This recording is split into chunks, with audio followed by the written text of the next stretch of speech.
بچه‌ها امروز با من باشین. میخوام بهتون ثابت کنم که چقدر پیشگوییام با کارتای تاروت میتونه دقیق باشه.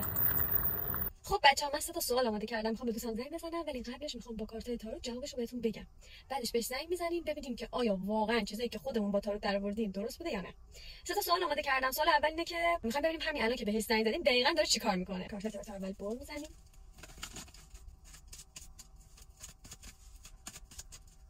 خب سوال اولی که میخوام ازش بپرسم اینه که ببینم همین الانی که دارم بهش زنگ میزنم دقیقاً داره چه کاری رو انجام میده. خب چیزی که افتاد داره نشون میده که انگار که درگیر انجام یه کاریه، انگار که دورش آدم کلی و سر شلوغ توی محیط عمومی هست و داره یه کاری رو انجام میده که خودش رو سرگرم بکنه و بیشتر مسئله مالی افتاده. انگار مثلا میتونه سر یه کاری باشه. سوال دوم اینه که حالا امروز قراره با کسی بره بیرون. خب بچه چیزی که افتاده تو کارت درویش داره نشون میده که این شخص یه خورده انگار ذهنش درگیره، دوست داره با یکی صحبت بکنه، یعنی از بیرون اومدنم بدش نمیاد، مثلا دوست داره که بیاد جوابش مثبته. بکنه کارت ستاره افتاده ولی الان داره کاری رو انجام میده، انگار مشغول، یعنی بعد این کار تموم بشه که بخواد بیاد. دقیقاً سکایی که توی سوال اول اومده بود اینجا افتاده، ولی میتونه جوابش مثبت بشه، یا مثلا اینطوری که الان بگه فعلا نه ولی یکم دیگه مثلا نظرش عوض شه بگه اوکی میام. و سوال سوم، امروز کلا انرژیاش منفی بوده یا مثبت؟ سوال قشنگیه.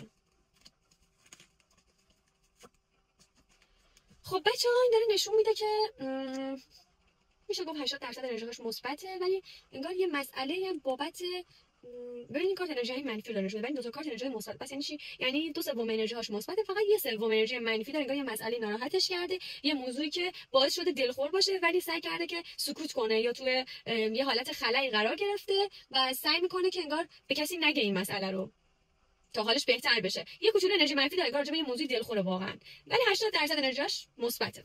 حالا بریم که زنگ بزنیم ببینیم که قراره چی بهمون بگه.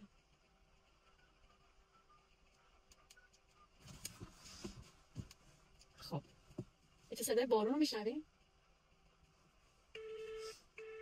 من سوالا رو بیارم تا جواب نداد. سلام، چطوری؟ فداتم، قربونه. چیکار میکنی؟ کجایی؟ کارگاهی؟ آره کارگاه. چیکار میکردی؟ من داشتم دوره مثلا خانواده‌مو بگیرم. اوه پس داشتی چیز درست میکردی، میز درست میکردی. آره داشتم چیز درست می‌کردم، خانواده درست می‌کردم و گفتم رو کنم. اوکی. میگم که امروز میخوای بیرون جایی بری، با کسی برنامه چیز داری؟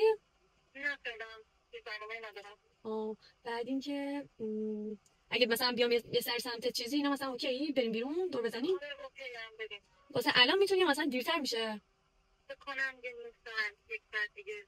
الان که ساعت 4:47 نیم ساعت دیگه همون مثلا 5:30 اینا میشه بود. آره 5:30 بعد اینکه حالت خوبه؟ احساس من یه جوری هم خوبم هم بدم، من می‌کنم که خوب باشم بیشتر. چی شده؟ اتفاقی افتاد.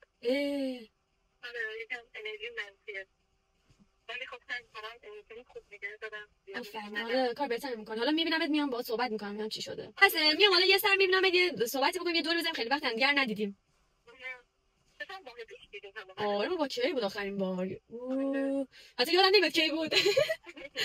باشه جوجو، مراقب خودت باش. فداتم، قربونه. بچه‌ها دیدیم بالاخره متوجه شدید که چقدر میتونه یه پیشگویی دقیق باشه و چقدر عجیب که اینقدر دقیق بود. حتما برای گرفتن فایل شخصیتون دایرکت بدید و حتما این پست رو لایک کن. و سوال دیگه هم اگه دوست داشتی من دوستم بپرسم و بابتش تاروت بریزم توی قسمت‌های دیگه، حتما برام توی کامنت‌ها بنویس. این پستم حتما بفرست برای اون دوستت که دنبال یه فالگیر دقیق و حرفه‌ای میگرده.